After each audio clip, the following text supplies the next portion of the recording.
কারা কারা মানে শনিবার নিরাম গেছি, কালও নিরাম গেছে। তার আগের দিন তো বুধবার রাতে আমরা বাড়ি গেছিলাম, সেটা তো জানো। শুক্রবার দিন কোনো রকম চিংড়ি মাছ দিয়ে তরকারি হয়ে সেরে গেছে। তার মধ্যে বাজার যাব আর বাজারে যাওয়া হচ্ছে না। আজকেরও সেই একই কাজে গেছি। তার মধ্যে ওখানে আমার এত শরীরটা খারাপ লাগছে, ভালো লাগছে না, পেটের যন্ত্রণা, আমি থাকতে পারছি না, অসহ্য লাগছে। কাজ কোনো রকম করে হেঁটে আসতে পারছি না, এমন অবস্থা। বাড়িতে এসে শুয়ে পড়েছি। তারপরে আবার কি করলাম না, কি রান্না করব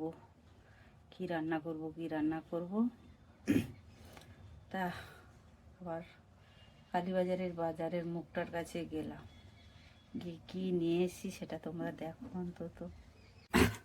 কারা কারা মুরগির পা খেতে ভালোবাসে বলো। আজকে আমাদের মুরগির পা খাওয়া হবে। এই যে আমি গরম জল করে আর করে নিয়েছি। এই যে এবারে এগুলোকে আমি ছাড়াবো। আর এখানে আছে আমার কি আছে সেটা তো পরে দেখাবো। এখন এই আপাতত পাগুলোকে আমি ছাড়াই। শরীরটা ভালো লাগছে না, কি করবো, রান্না তো করতেই হবে। তোমাদের দাদাভাই দুপুরে খেতে আসবে। তার মধ্যে আমার একটা গ্যাস জ্বলে আর একটা গ্যাস জ্বলে না, সমস্যা আরও বেশি হয়ে যাচ্ছে। সার্ভিসিং করবো বলে করতেও সময় পাচ্ছি না। আর এখানে একটা গ্যাসের ওভেন আছে, এটা ওকে সার্ভিসিং করতে হবে। মানে সব কাজ হেলেই মেলে পড়ে আছে আর কি। তা পড়ে আছে, করা হয়। ঠ্যাংগুলোকে ছাড়িয়ে যে পরিষ্কার করেছি, ছাড়িয়েছি। এবারে নখগুলোকে সব কেটে নেবো। বাবা, ছাড়াতে আমার কত টাইম লেগেছে, বাপরে বাপ। আর এখানে আছে এই যে গিলে মেটে কারা খেতে ভালোবাসো, অবশ্যই কমেন্টে জানাবে। এগুলো আমি খাই না, এগুলোও খাই না, এগুলোও খাই না, তারপর এগুলোও আমি খাই না। আর এই যে বুকের পাঁজরা দেখছো, এগুলোও আমি খাই না। আমি একমাত্র ওই সলিড মাংস যা খাই একটু আধটু, তো এগুলো কোনোটাই আমি খাই না। এগুলো সব তোমাদের দাদাভাই খাবে, এগুলো সব আমি খাবো না। যদি ও জানে না এগুলো এনেছি, দেখা যাবে ওর রিয়াকশানটা। আমাকে বলেছিল, যদিও আমি বলেছি আমার সময় নেই, রান্না করতে পারবো না, নিয়ে আসতে পারবো না। তা এগুলোকে এখন ছাড়াবো। এগুলো আগে আগে প্রচুর খেতাম, আমার মেয়েরও এগুলো খুব পছন্দ, এই ঠ্যাং আর কি। তা আগে আগে খেতাম, এখন অতটা খাই না। ছাড়াবে কি, করবে কি, বিরক্ত লাগে বলে আনা হয় না আর খাওয়া হয় না এইগুলো। তা দেখতে থাকো তোমরা।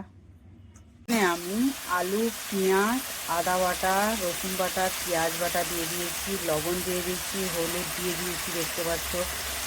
আর লাল লঙ্কার গুঁড়ো দিয়ে দিয়েছি, লঙ্কাও বাটাও দিয়েছি। তারপরে দেখুন ওখানে জিরে ধনের গুঁড়োও দিয়ে দিয়েছি। তার সাথে এখানে আমি টমেটোটা কেটে দিয়ে দিয়েছি।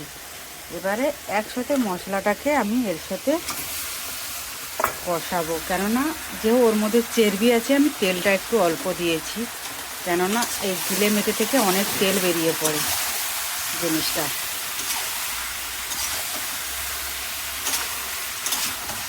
এবারে একসাথে জিনিসটাকে মাখিয়ে নেব। মাখিয়ে এবারে আঁচ কমিয়ে কমিয়ে জিনিসটাকে এবারে ঢাকাতে আমি কষতে বসিয়ে দেবো।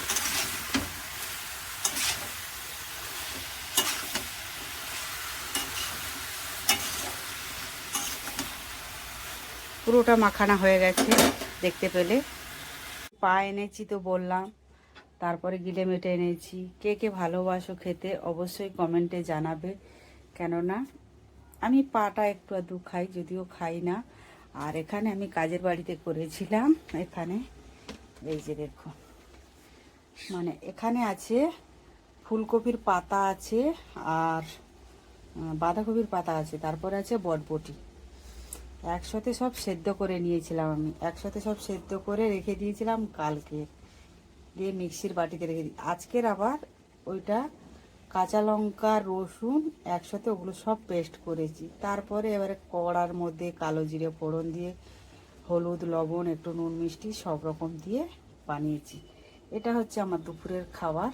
এটা আমি এটা দিয়ে খাবো। তারপরে মাছের মাথা দিয়ে পুরো বাটিটার ঢাকাটা মানে আটকায়নি তো, পুরো তেল তেল গোটা বেয়ে পড়ে গেছে। আর এখানে বৌদি আমাকে বাঁধাকপির তরকারি মাছের মাথা দিয়েও দিয়ে দিয়েছে, যে তুমি খুবই নিয়ে যাও। এটাও নিয়ে চলে এসেছি। দিয়ে এই হচ্ছে খাবার দাবার। তা ভালো লাগলে রান্নাটা করছি, তোমাদের দাদাভাই আসুক, ওর হবে সারপ্রাইজ। ও এগুলো খেতে চেয়েছিল, আমি বলেছি পারবো না, ওর মনের কথা মনেই ছিল। তারপরে রিয়াকশানটা কী হয় পরে দেখাবো পরবর্তীর ভিডিওতে। তা ভালো লাগলে লাইক শেয়ার কমেন্ট অবশ্যই করবেন। আবার হয়তো বলবেন যে বৌদি একটা নাইটি পরেছেন, একটা ওড়না নিলেন না কেন? আরে বাড়িতে আছি তো তাই নিয়ে নিই, শরীরটাও ভালো না। Tata, bye bye.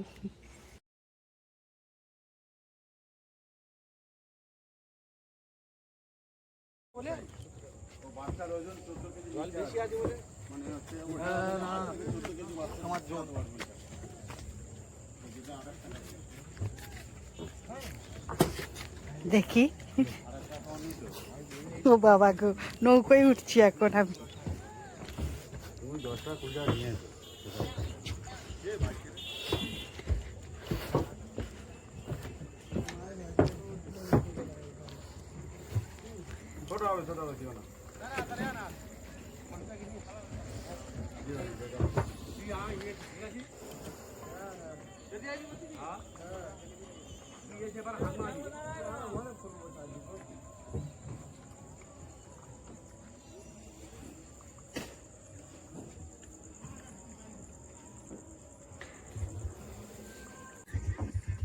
এখন বসেছি নৌকোয় করে যাব।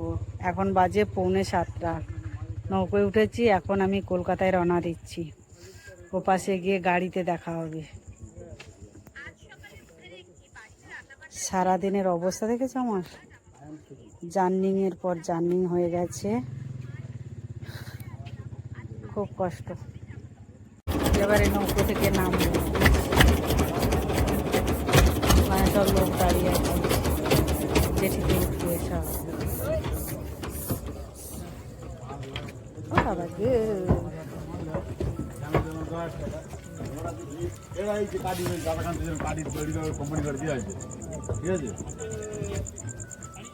চলুন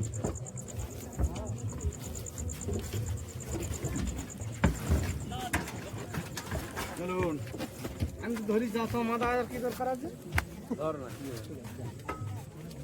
ভুলতে হবে না। আমাদের কোনো মুখ টুকরে ফেললো এখন নদীতে পুরো পুরো জোয়ার, দেখুন পুরো জোয়ার। এখন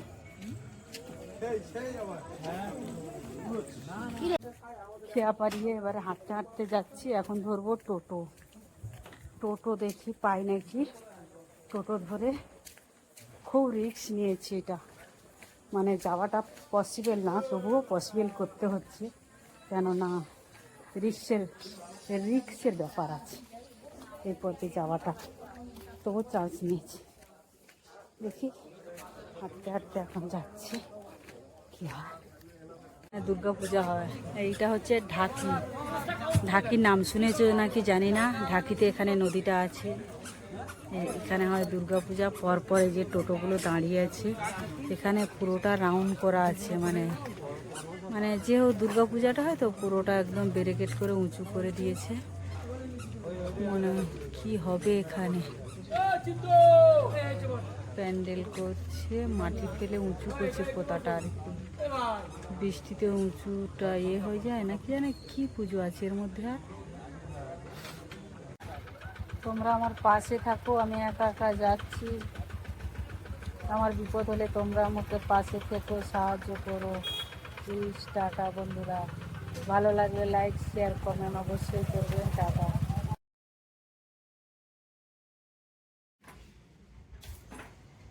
বাহ, রান্না বান্না হয়েছে, এগুলো কি এই খাবার দাবার গেলো নিয়ে বসেছো তো এবারে? হ্যাঁ। বাহ, কি গোমা তুমি দাঁড়িয়ে দাঁড়িয়ে দেখছো? আসলো, দুটো কাজ করলো, কি করলো না, খুন্তি নেড়ে একটুখানি মাংস করলো, গরম গরম চা, বিস্কিট আর দুটো লাড্ডু। গ্রাম থেকে এসেছি তো তাই দিল। তো গ্রামে তুই গেলিটা কেন নাটক করে জ্বরের? ঘুরতে গেছিলাম। কেন কেন? আর একবার যদি বেরিয়েছিস, আজকে এক হাতা বাড়ি খেয়েছিস, এরপর না পটাপাট বাড়ি খাবি কিন্তু, আমি বলে দিলাম তোকে। কি বলছো তুমি? জমি জমা রক্ষণাবেক্ষণের দায়িত্ব এখন তো কুকুর ঘাড়ে না। এই যে আমার নামে যে জমিন হবে, আমাকে তো একটু দেখভাল করতে যেতে হবে। টাকা জোগাড় হয়েছে? তোর নামে জমিন হবে বলছিস? দিলাম যে 1,65,000। 1,65,000-তে 5 লাখ টাকা কি করে জোগাড় হবে? ও হবে কি করে হবে? বলেছে আগে যে এগুলো দিয়েছি। কি দিয়েছিস? আগে যে যখন 2,40,000 টাকা দিয়েছি, সেই সব মিলিয়ে আমি বলি যেমন আমি জায়গা হবে। বাবা, আবার আজকে ননদের কাছ থেকে বলে এসি কি করে ননদ। খালি এইটুকুনি খাবার কেন? এনে কাজু কিশমিশের কৌটোটাও নে, এটাও খা, সব খা। এনে সব খাওয়ার পর জোয়ানও খা। হ্যাঁ, হজম হবে তো রাতে। হ্যাঁ, এনে তারপরে জলও খা, সব খাবো। সব খা। খালি এরকম ভাবে বাড়িতে নিজের মতো করে চলে যাস না খালি। হ্যাঁ, কি হ্যাঁ? বেচারা মা কত কষ্ট হয়েছে বলতো। বেচারা প্লু কতদিন খেতে পাইনি তোর হাতে ছাড়া বলতো, তাই তো প্লু? ওই দেখ, প্লুও বলছে। আজকে এসেছি, আমাকে শুধু বারবার খাটের উপরে নিয়ে যাওয়ার জন্য আসছে। আমি বলি এখন যাব না, তোর লোম উঠবে। আর আমার কাশি এসছে। তুই দেখছো এখন তোমার লোম নিয়ে ওর নাটক হয়েছে সুকান্তর মতো। হ্যাঁ, কি হ্যাঁ? ডাস্ট অ্যালার্জি হয়ে যাচ্ছে। ওরে বাবা, ওটা লোম, ডাস্ট কি করে হয়ে গেল রে ওটা? ওই যে ফ্যানের হাওয়ায় উঠে সেগুলো নাকে মুখে যাচ্ছে, তারপরে কাশি হচ্ছে। রাস্তায় কিছু হয় না? না, মাস্ক পরে বেরোচ্ছি তো। তো বাড়িতেও মাস্ক পরে ওকে খাওয়াবি। ওটাই তো বলি যে একটা নাটকের শেষ নেই। রাস্তায় এই যে ধুলো বাড়িতে যাস, একটা মাস্ক পরে যেতে মাস্ক পরে গেছিলাম তো। এই যে এখন তো যাচ্ছি সেখানে কত ধুলো ওঠে না। তো দেখুন দর্শক, খুকু সমস্ত কিছু নিয়ে বসেছে এখানে। জোয়ান, কাজু কিশমিশ, জল, লাড্ডু, বিস্কিট, চা। এখনো রুটি আর ওমা, ও তো গ্রাম থেকে এসেছে গো বাবারে। এই উপর নেই মাথায়। না, কোন নেই। ভাসছে দেখি দেখি। মাথায়। হ্যাঁ রে, এই তো বিড়বিড় বিড়বিড় করছে রে। ইস, হাসছিস কি? মাথায় মেয়ের বাড়ি গেছিলি? মেয়ের বাড়ি, মেয়ের মাথায় তো ভর্তি উকুন। মেয়ের মাথায় কই দেখছি, এখন উপর নেই দেখছি। তুই দেখেছিস? তা ওই মেয়ের মাথাগুলোই তোর মাথায় চলে এসছে বলে নেই দেখছিস তুই। এগুলো চলে এসছে। কি অবস্থা খুকু, মাথায় বিড়বিড় বিড়বিড় করছিল। দর্শক আপনারা কমেন্টে বলুন দেখতে পেলেন কিনা। ওকে, যাই হোক, আর খুকুকে বলুন যে এই ধরনের ছুটি ফুটি যাতে না নেয়, একটুখানি কমেন্টে বলুন।